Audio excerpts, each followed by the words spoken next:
Mama Tinga Tinga est différente du Père Noël en un point déjà essentiel, c'est que c'est une femme.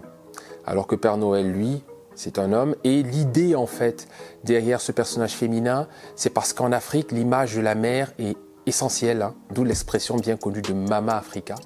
Et donc, c'est vraiment le premier trait de caractère, je dirais, propre à Mama Tinga Tinga.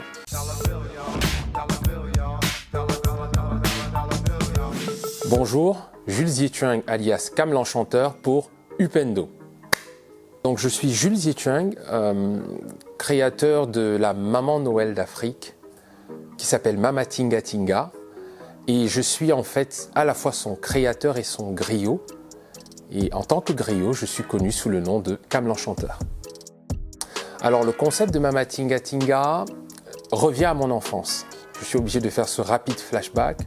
Une enfance au Cameroun où, en tant que petit garçon, fan absolu du Père Noël, j'ai eu à le rencontrer pour la première fois. Et là, j'ai vu un noir déguisé en Père Noël et j'ai eu très très peur.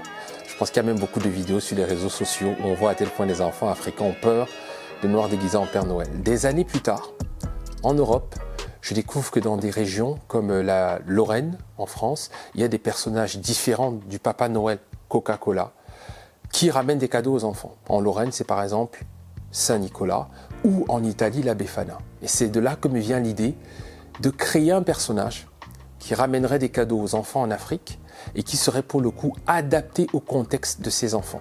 C'est de là que vient l'idée de cette merveilleuse reine africaine, maman africaine, qui s'appelle Mama Tinga Tinga et qui a pour mission de leur amener des cadeaux la nuit de Noël.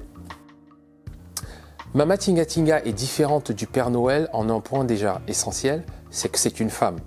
Alors que Père Noël, lui, c'est un homme. Et l'idée, en fait, derrière ce personnage féminin, c'est parce qu'en Afrique, l'image de la mère est essentielle, hein, d'où l'expression bien connue de Mama Africa.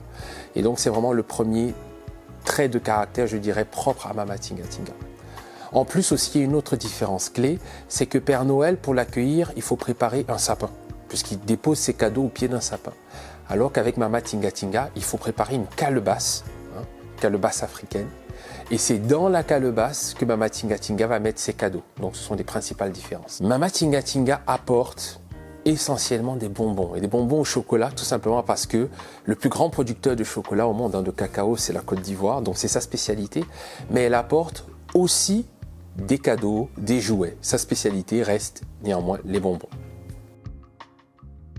Alors, ça va faire l'année prochaine 10 ans de Mama Tinga Tinga. Ça va faire 10 ans que j'ai lancé ce projet bientôt.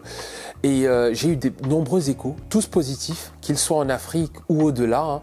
J'ai par exemple des articles qui ont été faits sur Mama Tinga Tinga en Russie. Il y a un article qui a été fait cette année au Canada où on explique clairement que en Afrique, c'est cette merveilleuse reine qui s'appelle Mama Tinga Tinga qui ramène les cadeaux aux enfants. Et aussi, j'ai eu à créer des produits autour du personnage, hein, donc une trilogie de livres. Et depuis cette année, une box qui contient tout ce qu'il faut pour en fait préparer la venue de Mama Tinga Tinga en famille. Voilà. Donc, je parlais donc tantôt de la box Mama Tinga Tinga. Elle permet de célébrer Noël à l'africaine. En fait, comment? Tout simplement parce qu'elle contient le livre de Mama Tinga Tinga et le Noël africain qui raconte comment est-ce qu'elle ramène les cadeaux à Noël. Hein. Donc, c'est vraiment à lire en famille. Elle contient une calebasse biologique issue de l'agriculture au Sénégal, ainsi qu'une étoffe de tissu wax et un guide de célébration. Avec tout ça, n'importe quelle famille, n'importe où dans le monde, peut préparer la venue de Mama Tinga Tinga pour qu'elle puisse venir déposer ses cadeaux dans la calebasse. Aujourd'hui est de développer, je dirais, des produits, et notamment ce produit, adapté à l'Afrique et à chaque pays africain. Typiquement, dans la box, il y aura un guide de célébration qui va être décliné par pays. Cette année, le guide de célébration disponible est adapté à la gastronomie, on va dire, sénégalaise. Demain, ce sera la Côte d'Ivoire, le Cameroun, le Bénin, le Togo. Donc, il y a vraiment toute une gamme de produits qui sont développés pour, en fait, permettre à tous les Africains de faire une communion, d'être en communion autour du personnage de Mama Tinga Tinga. Si on est un enfant et qu'on veut recevoir un cadeau de Mama Tinga Tinga, en fait c'est très simple. Il faut avoir idéalement la box, parce que dans la box, il y a tout pour les enfants. Avec leurs parents, les enfants peuvent décorer la calebasse que vous voyez là, avec le tissu pagne qui est dans la box. Il faut ensuite préparer un petit dessin ou écrire un petit mot gentil à Mama Tinga Tinga qu'on met dans la calebasse décorée.